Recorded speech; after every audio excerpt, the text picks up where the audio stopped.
दोस्तों, चीता धरती का सबसे तेज जानवर है।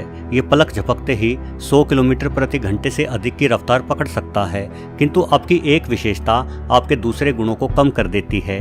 पतला और हल्का शरीर होने के कारण ही चीता इतनी तेज दौड़ पाता है, किंतु ये पतला और हल्का शरीर चीता को अन्य बड़ी बिल्लियों की तुलना में कम शक्तिशाली भी बना देता है। यही वजह है कि चीता कुलांचे मारते हुए अपने शिकार को तेजी से दौड़कर पकड़ तो लेता है, किंतु शिकार को मार डालने के लिए इसे कड़ा संघर्ष करना पड़ता है। यदि चीते द्वारा पकड़ी गई गजेल या इम्पाला कुछ ज्यादा ही बड़ी और ताकतवर हुई तो उल्टा चीते की ही जान के लाले पड़ जाते हैं। यह इस वीडियो में यह मादा चीता कई दिनों से शिकार की तलाश में थी। सिर्फ यही नहीं बल्कि इसके छोटे बच्चे भी भूख से व्याकुल थे, इसलिए दौड़ लगाती है और एक बड़े वयस्क नर इम्पाला को पकड़ लेती है। इसके छोटे शावक भी शिकार में अपनी मां की मदद करते दिखाई पड़ रहे हैं, किंतु एक बड़े आकार का नर इम्पाला चीते से अधिक ताकतवर हो सकता है। और सबसे बड़ी बात यह कि इसके पास अपनी रक्षा के लिए करीब 3 फीट लंबे और बेहद नुकीले सींग भी होते हैं। इम्पाला अपनी बचाव में मां चीता पर हमला बोल देता है, जिस हमले को ये कमजोर मादा चीता नहीं संभाल पाती। इम्पाला काफी दूर तक चीता को घसीटते हुए ले जाता है और इसका एक सींग इस मादा चीता के पेट को फाड़ चुका है। बेचारी ये चीता इस घायल अवस्था में अब शिकार नहीं कर पाएगी। एक अन्य वीडियो में भी आप एक घायल टांग वाले चीता को देख सकते हैं। ये भी छोटे शावकों वाली एक मादा चीता है और इसकी टांग घायल होने का सीधा अर्थ ये है कि अब ये तेजी से नहीं दौड़ पाएगी और शिकार भी नहीं कर पाएगी। मतलब ना सिर्फ ये खुद बल्कि जल्द ही इसके छोटे शावक भी भूख के चलते मारे जाएंगे। वैसे भले ही ये शावक भूख के चलते मारे जाए, किंतु चीता शावकों के लिए सबसे बड़ा खतरा शेर होते हैं। शेर अक्सर छोटे चीतों पर हमला करके इन बेचारों को मार डालते हैं। हालांकि ऐसा केवल तभी होता है जब शेर चीता के शावकों को काफी नजदीक से देख ले और पहचान ले।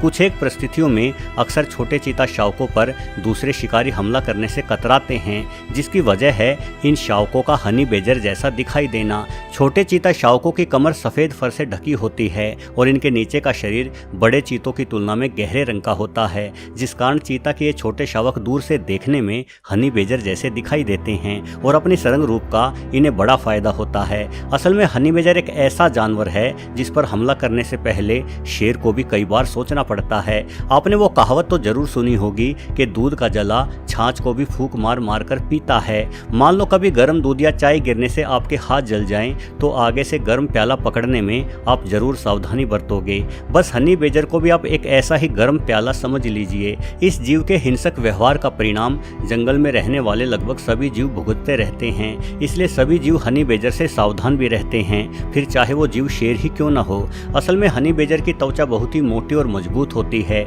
इसलिए किसी बड़े शिकारी द्वारा इसे काटने का प्रयास अक्सर असफल ही रहता है। वहीं अपने सुई जैसे नुकीले दांतों से हमला करते हुए हनी बेजर एक साथ कई शेरों को भी खदेड़ देता है। अब जाहिर है कि हनी बेजर जैसे खतरनाक जानवर का डुप्लीकेट होने का फायदा चीता के शावकों को जरूर मिलता होगा।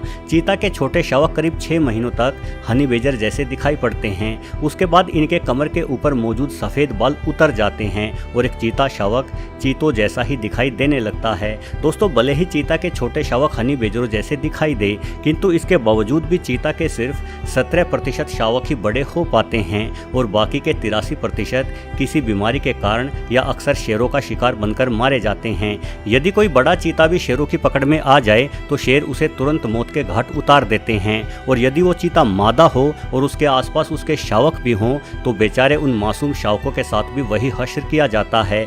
यदि हम चीता के शावकों को गौर से देखते हैं तो इनसे मासूम और प्यारा जीव कोई दूसरा दिखाई नहीं पड़ता, और शेरों को इतने छोटे चीता शावकों से कोई खतरा भी नहीं होता, लेकिन फिर भी शेर इन्हें मार डालते हैं क्योंकि शेर चीतों से बदला लेना चाहते हैं। क्योंकि मौका मिलने पर बड़े चीता भी शेरों के शावकों को मारने से पीछे नहीं हटते। शायद इसलिए शेर भी चीता के शावकों को मारकर अपना बदला पूरा कर लेते हैं। शायद आपको लगता होगा कि बदला लेने की भावना केवल इंसानों में ही होती है, किंतु ऐसा नहीं है। बदला लेना जानवर भी भली भांति जानते हैं। हमारे ही देश के महाराष्ट्र में बंदरों द्वारा बदला लेने की एक अजीब घटना देखी गई थी। महाराष्ट्र के भीड़ जिले के माजल गांव में बंदरों के एक समूह ने बदला लेते हुए 1 या 2 नहीं बल्कि करीब 250 कुत्तों को मार डाला था। ग्रामीणों के मुताबिक बंदरों ने कुत्तों से बदला लेने का सिलसिला तब शुरू किया जब कुछ कुत्तों ने मिलकर एक बंदर के बच्चे को मार दिया था। इस घटना से बंदर खफा हो गए और उन्होंने बदला लेने के लिए एक एक करके कुत्तों को मारना शुरू कर दिया। बंदर कुत्ते को देखते ही मिलकर हमला करते एवं कुत्ते को पकड़कर घसीट ले जाते। उसके बाद उस कुत्ते को पेड़ या छत पर ले जाकर नीचे गिरा दिया जाता, जिससे बेचारा कुत्ता मारा जाता। सोचे, सिर्फ एक बंदर की मौत का बदला लेने के लिए इन बंदरों ने 250 कुत्तों को मार डाला। ऐसा अनोखा बदला तो कभी किसी इंसान ने भी नहीं लिया होगा। बाद में वन विभाग की टीम ने करीब 1 दर्जन बंदरों को पकड़कर जंगल में छोड़ा, लेकिन तब तक बंदरों ने गांव के लगभग सभी कुत्तों को मार डाला था। वैसे शेरों के अंदर चीतों को मार डालने की भावना सिर्फ बदला लेने के लिए ही पैदा नहीं होती, अपितु ये सब इलाके और प्रभुत्व का खेल है। शेर इसी तरह से तेंदुओं को भी मारते हैं और लकड़भग्गे आदि को भी। असल में आपके इलाके में आपके प्रतिद्वंदी जितने कम होंगे, आपका जीवन उतना ही बेहतर और आसान हो जाएगा।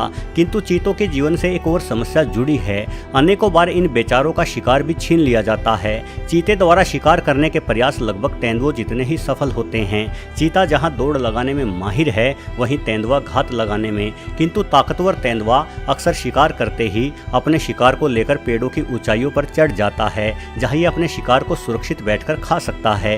किंतु चीते पेड़ों पर चढ़ने में उतने माहिर नहीं होते, जिस कारण इन्हें अपना शिकार जमीन पर ही खाना पड़ता है। और जमीन पर शेर एवं लकड़भग्गों के साथ साथ तेंदुए भी चीतों का शिकार छीनने के लिए तैयार बैठे रहते हैं। दोस्तों, अन्य शिकारियों द्वारा शिकार छीन लेने और मारे जाने के कारण आज चीता बड़ी बिल्लियों की एक ऐसी प्रजाति के रूप में जाना जाता है, जिसके ऊपर सबसे ज़्यादा गंभीर रूप से लुप्त होने का खतरा मंडरा रहा है।